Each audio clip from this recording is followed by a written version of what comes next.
निश्चित परिमाणवाचक विशेषण समझ में आ गया ना बेटा। अब हम आपको बताते हैं अनिश्चित परिमाणवाचक विशेषण। अब दूसरा आता है अनिश्चित परिमाणवाचक। अनिश्चित परिमाणवाचक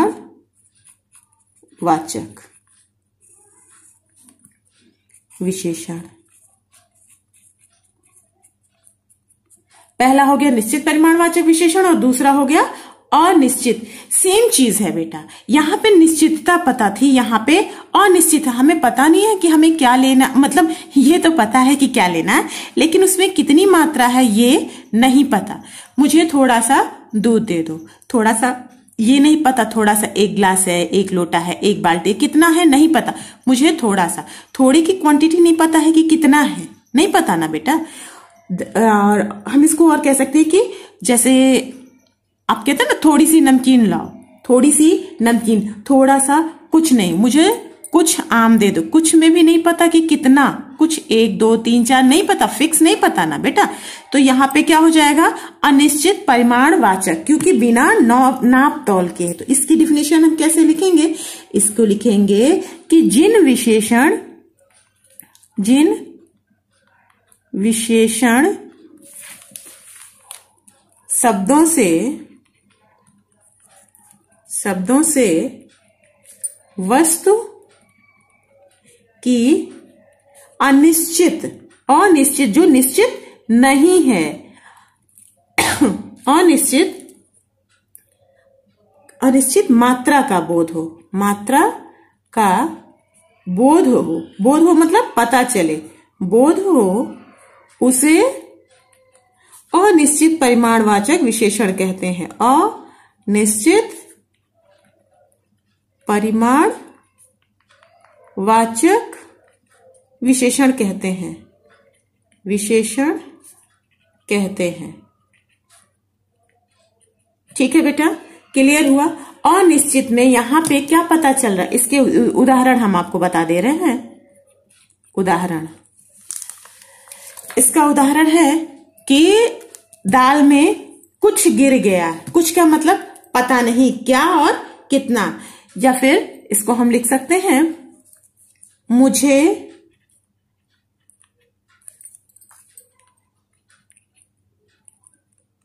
थोड़ी सी नमकीन दो। थोड़ा सा जो वर्ड यहाँ पे आया है ये बेटा नहीं पता, थोड़ा सा इतना देना है कि इतना देना है। ठीक है, ज्यादा इतना भी नहीं होता, ज्यादा बहुत ज्यादा भी होता है। यहां हमें मात्रा पता नहीं है कि इतना देना है। ठीक है, क्लियर हो गया बेटा? एक बार इसको फिर से देख लीजिए। विशेषण के प्रकार में पहला विशेषण है गुणवाचक विशेषण और दूसरा है परिमाणवाचक विशेषण। परिमाणवाचक विशेषण के 2 भेद हैं, निश्चित परिमाणवाचक विशेषण और अनिश्चित परिमाणवाचक विशेषण। क्लियर हो गया ना बेटा? अब हम आपको पढ़ाएंगे तीसरा आपका है संख्यावाचक विशेषण। तीसरा विशेषण क्या है बेटा? तीसरा है संख्यावाचक विशेषण।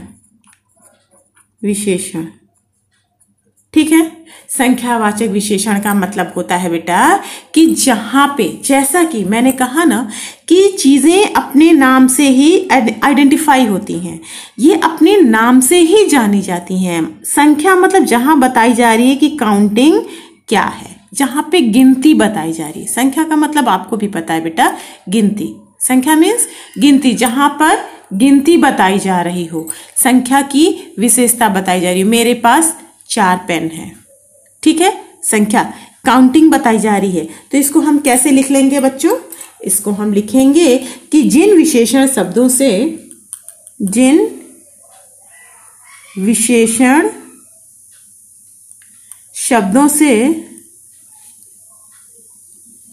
संज्ञा या सर्वनाम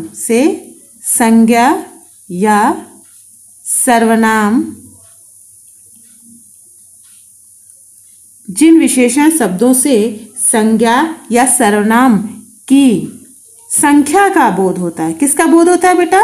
संख्या का बोध होता है, पता चलता है, बोध हो, उसे क्या कहेंगे? उसे संख्यावाचक विशेषण कहेंगे। क्या कहेंगे बेटा? संख्यावाचक विशेषण से संख्यावाचक विशेषण कहते हैं। संख्यावाचक विशेषण, जैसा कि संख्या नाम का पता है, काउंटिंग बताई जा रही है, किसी चीज़ की काउंटिंग बता जा रही है।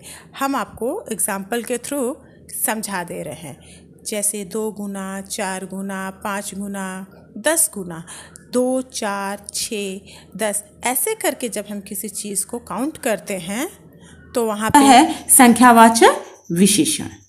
ठीक है बेटा। सेम कंडीशन, जैसा कि आपने देखा कि परिमाणवाचक के भी 2 भेद होते हैं, निश्चित परिमाणवाचक और अनिश्चित परिमाणवाचक। ठीक है बेटा, परिमाणवाचक के भी 2 भेद होते हैं, तो यहाँ पे संख्यावाचक के भी 2 भेद हैं। संख्यावाचक विशेषण के भी 2 भेद होते हैं। पहला निश्चित संख्यावाचक। पहला क्या है? निश्चित संख्यावाचक विशेषण।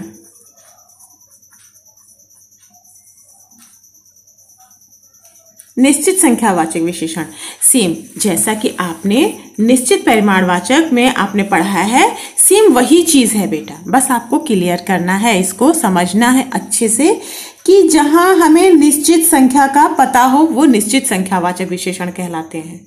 ठीक है, जैसे आप कहते हैं मेरे पास 2 पेन है। ठीक है, आपके पास टोटली कितने पेन हैं? केवल 2 पेन ही हैं। ठीक, यहाँ पे संख्या बता दिया आपने कि आपके पास जो पेन है वो कितनी है? 2 हैं। और दूसरा हो जाएगा अनिश्चित, जहां पता नहीं उसके पास कुछ पेन है, उसके पास कई पेन है, कई में आपको नहीं पता 1 है, 2 है, 3 है, 4 है, नहीं पता आपको। जहां संख्या का पता हो वहां निश्चित संख्यावाचक, जहां संख्या का पता ना हो वहां पर अनिश्चित संख्यावाचक विशेषण होता है। ठीक है बेटा, इसकी डिफिनेशन आप कॉपी में ऐसे लिखेंगे या फिर आप इसको ऐसे समझ लीजिए कि जिन विशेषण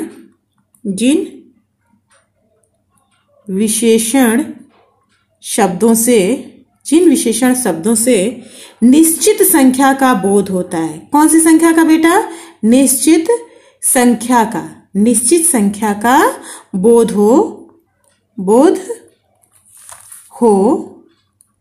वे क्या कहलाएंगे? वे निश्चित संख्यावाचक विशेषण कहलाएंगे। निश्चित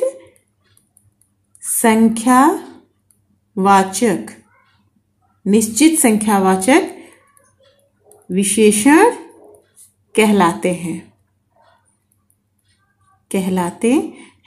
क्लियर हुआ बेटा?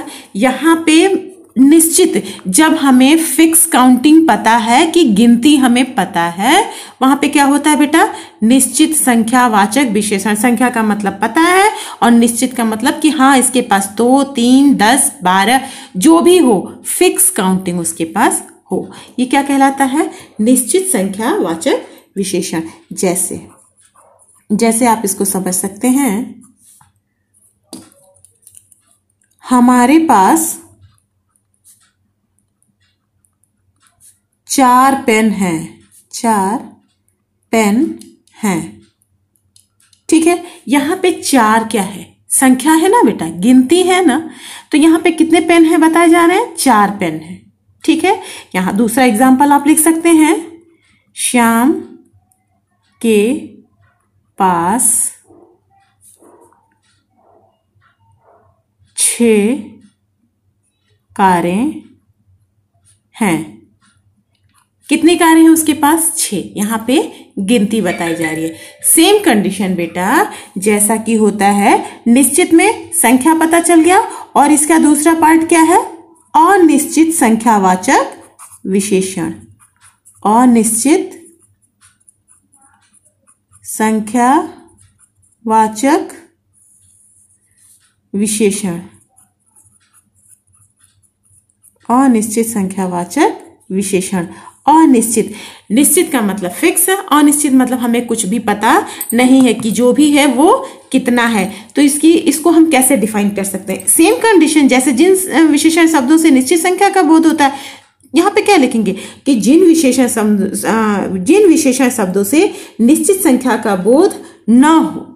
ठीक है, यहाँ पे हम क्या लगा देंगे? हमें जब नहीं पता है तो हम क्या लिखेंगे कि हमें इसका निश्चित पता नहीं है। आप इसको ऐसे लिख सकते हैं कि जिन विशेषण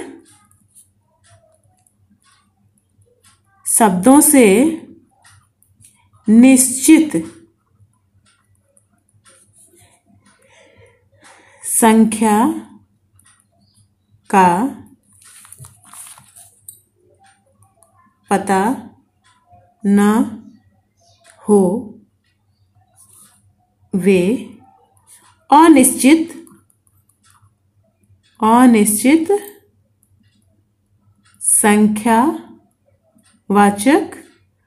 अनिश्चित संख्यावाचक विशेषण कहलाते हैं।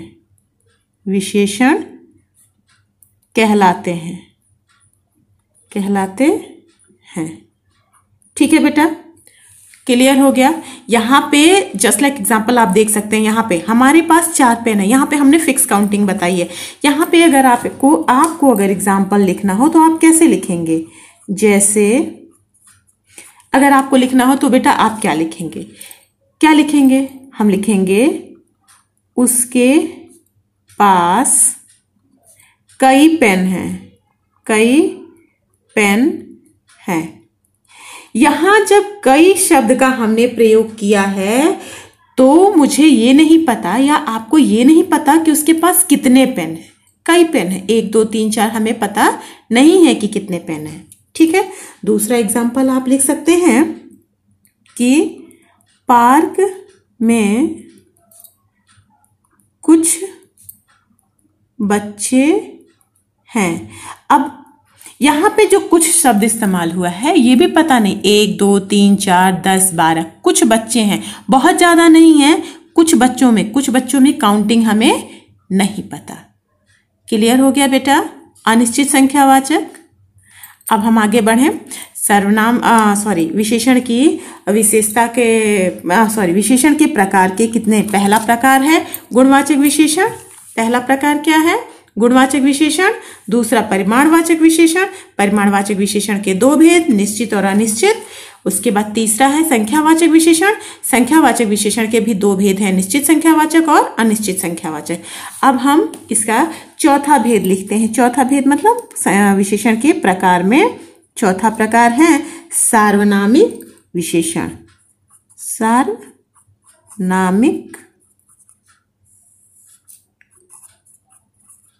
विशेषण। सार्वनामिक विशेषण आपको दिखाई दे रहा है बेटा कि सार्वनामिक विशेषण में 2 शब्द मिला है। सर्वनाम सर्वनाम के नाम वाला। यहाँ पे क्या मतलब हुआ? सर्वनाम के नाम वाला। हम इसको ऐसे बता सकते हैं कि है तो सर्वनाम लेकिन किसका काम कर रहा है? विशेषण का। ठीक है, ऐसा विशेषण ऐसा सर्वनाम जो सर्वनाम होते हुए भी विशेषण का कार्य कर रहा है उसे हम क्या कहते हैं? सार्वनामिक विशेषण। ठीक है बेटा, इसको हम कैसे डिफाइन कर सकते हैं? कह रहा है सार्वनामिक विशेषण। सर्वनाम, यहाँ पे 2 शब्द है ना, सार्वनामिक सर्वनाम। एक तो ये सर्वनाम होते हुए भी क्या कर रहा है? विशेषण का कार्य कर रहा है। ठीक है, इसको आप ऐसे समझ सकते हैं कि जो शब्द संज्ञा या सर्वनाम से पहले, किससे पहले आ रहा है बेटा? कह रहा है संज्ञा या सर्वनाम से पहले आ रहा है। संज्ञा या सर्वनाम से पहले आकर संकेत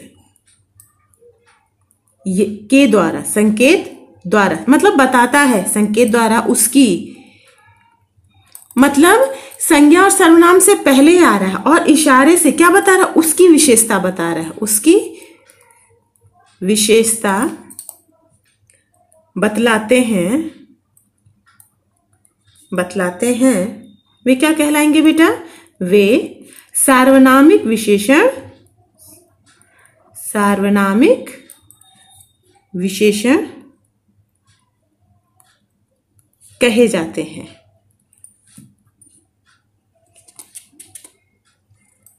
कहलाते हैं।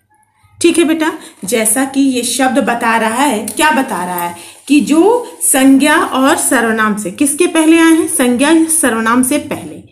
यहाँ पे जो आप लोगों ने एग्जाम्पल देखा सोनाक्षी, बहुत सुंदर है, वहां संज्ञा शब्द पहले आया है। ये कह रहा है संज्ञा और सर्वनाम से भी पहले जो शब्द आते हैं वो क्या कहलाते हैं? सार्वनामिक विशेषण। आप इसको एग्जाम्पल भी आप इसका देख सकते हैं, जैसे एग्जाम्पल के थ्रू आप समझ सकते हैं। जैसे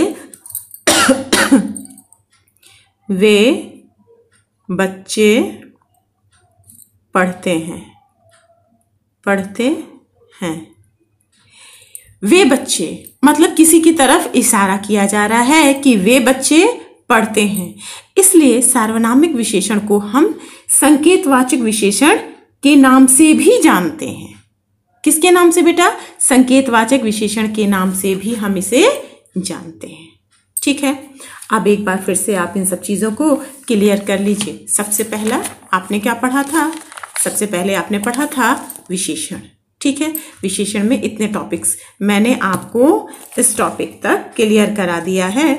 विशेषण के प्रकार तक, पहला परिभाषा, विशेष, प्रविशेषण, विशेषण के प्रकार।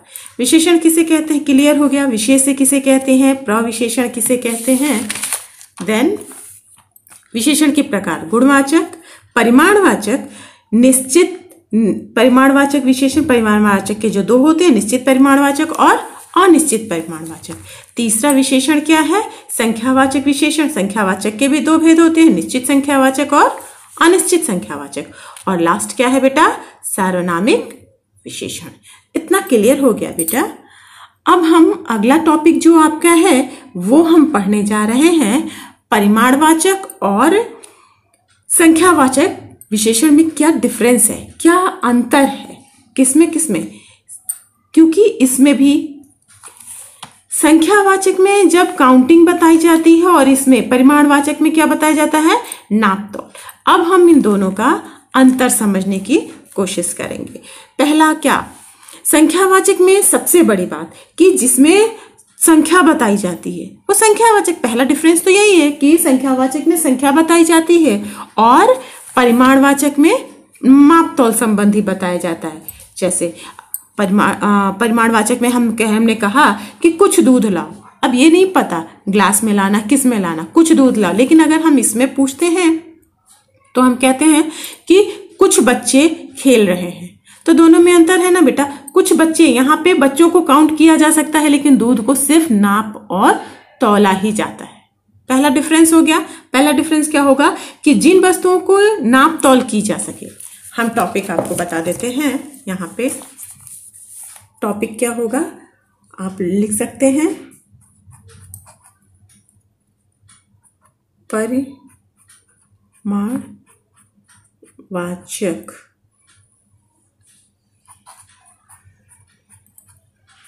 विशेषण और संख्यावाचक विशेषण में अंतर। संख्यावाचक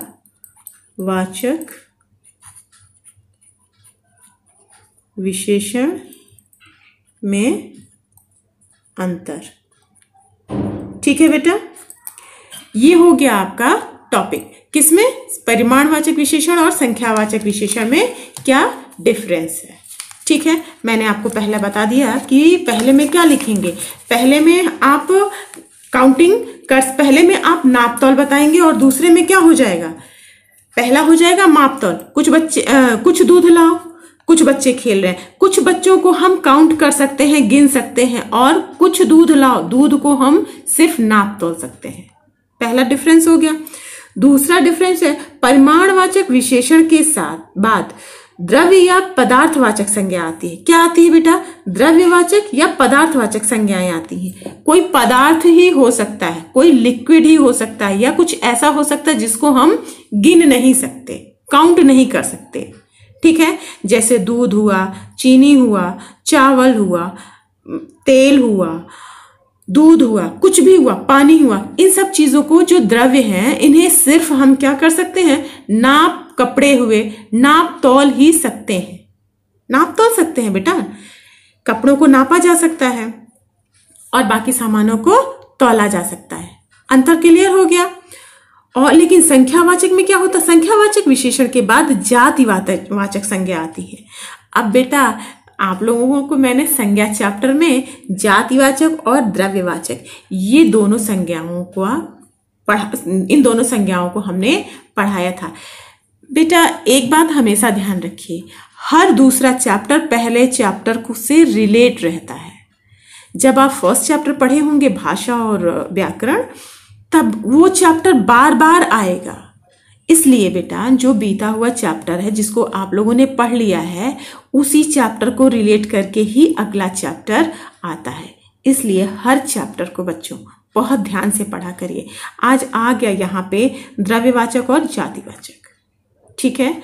इसलिए बेटा जो भी पढ़िए पूरे मन से पढ़िए, जो चैप्टर भी पढ़िए वो पूरे मन से पढ़िए, ठीक है ना बेटा। अभी मैंने बताया परिमाणवाचक विशेषण के बाद पदार्थवाचक संज्ञा आती है। पदार्थवाचक संज्ञाएं आ जाती, पदार्थ मतलब जो चीजें हम नाप तो सके, और संख्यावाचक के बाद जातिवाचक आ जाता है, ठीक है, ठीक है ना बेटा। ये हुआ किसमें, परिमाणवाचक और संख्यावाचक विशेषण में अंतर। आप इस बुक के अकॉर्डिंग भी आप अपनी कॉपी में ये क्वेश्चन जरूर कर लीजिएगा, ठीक है बेटा। परिमाणवाचक विशेषण और संख्यावाचक विशेषण में अंतर आपकी बुक में लिखा हुआ है, इसलिए आप इसको बुक से जरूर कर लीजिएगा, ठीक है। नेक्स्ट टॉपिक है सर्वनाम और सार्वनामिक विशेषण में अंतर। इसको हम आपको समझा देते हैं, फिर आप इसको अपनी कॉपी में करिएगा, ठीक है बेटा। क्या है सर्वनाम, सर्वनाम और सार्वनामिक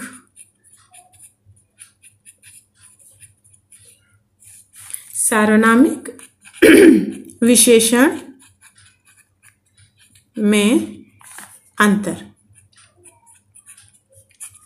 जैसा कि नाम से ही बता रहा है, सर्वनाम और सार्वनामिक विशेषण में अंतर। सर्वनाम, व्हाट इज अ प्रोनाउन। आप लोगों ने प्रोनाउन चैप्टर पढ़ा है ना बेटा। सर्वनाम क्या है और सार्वनामिक क्या है, ठीक है। सर्वनाम की जरा डिफिनेशन आप लोग एक बार, हम आमने सामने नहीं है लेकिन आप है ना खुद के पास, तो ऑनेस्टी के साथ जरा सर्वनाम के डिफिनेशन बोलिए, आप खुद को सुनाइए। हमें तो आप सुनाएंगे नहीं, तो इसलिए खुद को ही सुनाइए और खुद को इवेलुएट करिए कि क्या आपने वाकई में इस सर्वनाम चैप्टर को ध्यान से पढ़ा है। तो खुद ब खुद आपको पता चल जाएगा। सर्वनाम शब्द जब संज्ञा के स्थान पर प्रयोग होते हैं। सर्वनाम शब्द कहाँ प्रयोग होते हैं, संज्ञा के स्थान पर, ठीक है। जब जो शब्द का प्रयोग संज्ञा के स्थान पे होता है वह सर्वनाम कहलाता है। यही पढ़ा है ना बेटा।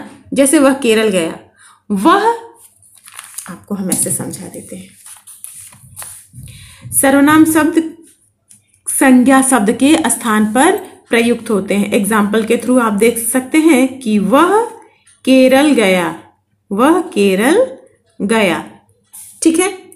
यहां पे जो वह शब्द है ये किसकी जगह पे प्रयोग हुआ है, संज्ञा की जगह पे ना। अगर हम यहाँ पे किसी का नाम रख देते कि राम केरल गया, तो नाम राम की जगह हमने क्या लिख दिया, वह क्या है, वह सर्वनाम शब्द है। वह कौन सा शब्द है, सर्वनाम, ठीक है बेटा, क्लियर ना। दूसरा पूछ रहा है कि सार्वनामिक। सार्वनामिक का मतलब होता है कि जब किसी शब्द का प्रयोग, अभी आपने डेफिनेशन पढ़ा है कि किसी शब्द का प्रयोग संज्ञा से पहले या संज्ञा से बाद विशेषण के रूप में आता है, तो वह सार्वनामिक विशेषण कहलाता है। किसको कहते हैं, जो शब्द का प्रयोग, जिस शब्द का प्रयोग संज्ञा से पहले, संज्ञा के साथ, संज्ञा से पहले या संज्ञा के बाद आता है कैसे, विशेषण के रूप में आता है। किसके रूप में आता है, विशेषण के रूप में आता है, तो वह क्या कहलाता है, सार्वनामिक विशेषण। मैंने आपको यहाँ पे बताया है ना बेटा, सार्वनामिक विशेषण यहाँ पे मैंने आपको बताया है ना कि जो शब्द संज्ञा या सर्वनाम से पहले आकर, पहले आकर या बाद में आकर उसकी विशेषता बताते हैं, यही बताया ना बेटा मैंने आपको सर्वनामिक विशेषण में, यहां भी वही चीज है। कह रहा है कि जो शब्द संज्ञा के साथ, संज्ञा से पहले या संज्ञा के बाद विशेषण के रूप में प्रयोग किए जाते हैं वो क्या कहलाते हैं? सार्वनामिक विशेषण। जैसे वह लड़का आ रहा है, आ रहा है। ध्यान से देखिएगा बेटा, यहां पे वह भी प्रयोग हुआ है और लड़का का भी प्रयोग हुआ है। वह शब्द यहां लड़का का विशेषण है। लड़का, वह लड़का मतलब पर्टिकुलर किसी को बताया जा रहा है। वह, यहां पे वह शब्द लड़का का विशेषण है। किसका विशेषण है? लड़का का विशेषण। यहां पे ये सर्वनाम है ना बेटा, और लड़का संज्ञा, संज्ञा के पहले आया है, आकर विशेषता बता रहा है। संज्ञा के पहले आकर, डेफिनेशन भी वही था ना कि संज्ञा के साथ, संज्ञा के पहले, संज्ञा के बाद या संज्ञा के साथ आकर जो विशेषण बताता, विशेषता बताता है वो सार्वनामिक विशेषण कहलाता है। तो यहां पे क्या कह रहा है? वह लड़का आ रहा है। लड़का शब्द हो गया संज्ञा, संज्ञा हो गया, वह हो गया सर्वनाम। लड़का से पहले ये शब्द आके इसकी विशेषता बता रहा है, लड़के की विशेषता को बता रहा है, तो ये क्या हो जाएगा? सार्वनामिक विशेषण। डिफरेंस समझ में आया बेटा? ये क्लियर हो गया आप लोगों को? फर्स्ट एंड लास्ट बेटा, मैंने हर वीडियो में एक ही बात कही है। फर्स्ट तो टीचर्स जितना भी पढ़ाते हैं बेटा वो आप जरूर पढ़ा करिए। पढ़ना इसलिए ताकि चीजें क्लियर हो सके, ठीक है ना बेटा? चीजें क्लियर होंगी तभी आप उन चीजों को अच्छे ढंग से समझ पाएंगे, ठीक? और हर चैप्टर को टाइम टू टाइम कंप्लीट कर लिए। अभी आपकी जितनी कॉपियां करेक्शन के लिए आई हैं, काफी बच्चों का वर्क कंप्लीट नहीं है, इसलिए जो भी चैप्टर पढ़ाया जाता है ना बेटा उसको टाइम से उसे पूरा कर लिया करिए, चाहे वो हिंदी हो, इंग्लिश हो, कोई भी सब्जेक्ट हो, ठीक है? अब हम बता रहे हैं संज्ञा से विशेषण शब्द का बनाना। क्या बताना है बेटा आपको? संज्ञा से विशेषण शब्द का बनाना। बेटा अब हम आपको विशेषण की रचना बताएंगे कि विशेषण, संज्ञा से विशेषण कैसे बनते हैं, प्रत्यय लगा के कैसे बनते हैं, सर्वनाम से विशेषण कैसे बनते हैं और क्रिया शब्द से विशेषण कैसे बनते हैं। ठीक है बेटा, आज के लिए बस इतना ही, बाकी अगले वीडियो में। थैंक यू बेटा।